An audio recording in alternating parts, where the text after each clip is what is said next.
and today I'm going to be talking to you about my personal leadership philosophy, which I have developed throughout the years based on my past work experiences and core values that are important to me.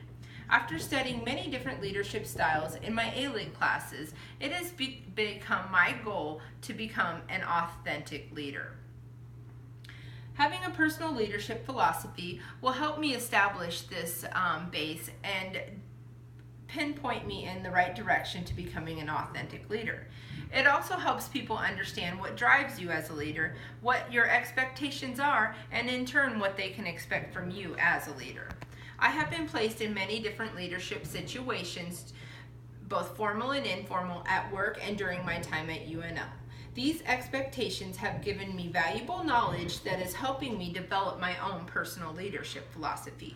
And just recently, actually in the last week, I was promoted to the director of food and beverage at Quarry Oaks Golf Club. So I'm very excited to be able to put this personal leadership philosophy that I've developed in this course into action as the manager in the food and beverage department. Now, I thought it was important first to start off by highlighting what the difference between a boss and a leader are. Bosses a lot of times are denoted as a very negative type thing. They oftentimes are seen as being one to drive employees, and they depend on their authority to keep employees in check. They also like to take a lot of credit for things that are done, even if their employees are the ones that actually have done it. Whereas a leader will use coaching techniques to uplift them, they respect them, and they develop people and like to give the credit instead of taking all of it.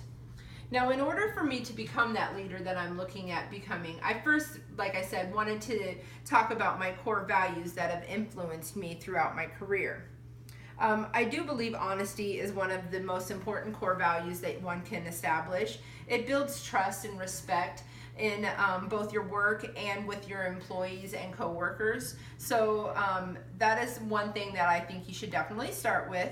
I also believe open communication is vital to any workplace. Employees will know exactly what to expect from you, and they also will know what you expect from them. And this in return will establish an environment where open communication thrives, and employees will not be afraid to come to you with any questions or concerns that they may have. Also important in this is personal development.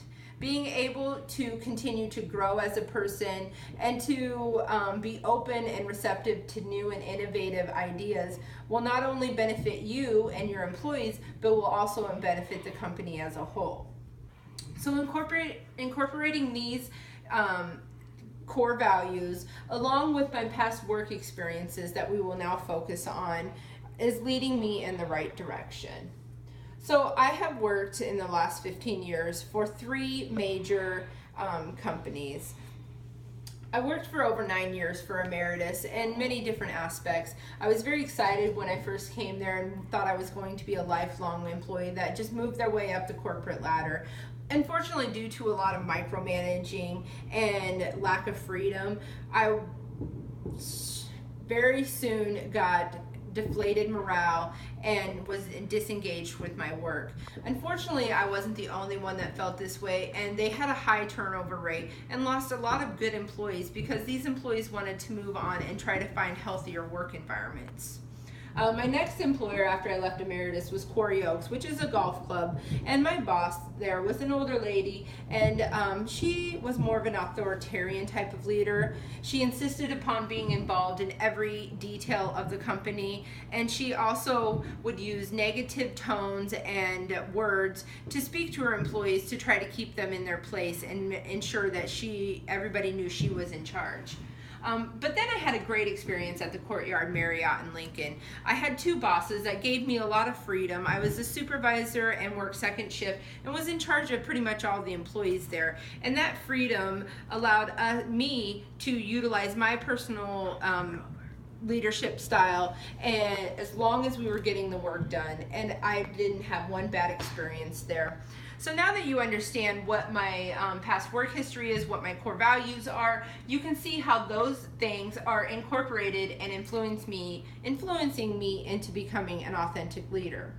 The 4 core values of an authentic leader are self-awareness, internalized moral perspective, balanced processing, and relational transparency. Being self-aware allows you to understand what your strengths are and weaknesses, as well as being able to incorporate those and help you understand what type of impact you have on others. Internalized moral perspective relates to understanding how to do the right thing. Having strong ethics and morals will create a thriving work environment for all, and also will build your respect at the company. Balanced processing relates to understanding what is fair to employees and promotes openness in the workplace. And then lastly, relational transparency includes having high moral values and being open and genuine. And in conclusion, understanding my core values and relating my past work experiences with leadership styles that I have studied at UNL has inspired me to continue to build these values into an authentic leader. Understanding my personal leadership philosophy sets guidelines for myself and employees, creating a cohesive environment for all. And thank you very much, and have a good day.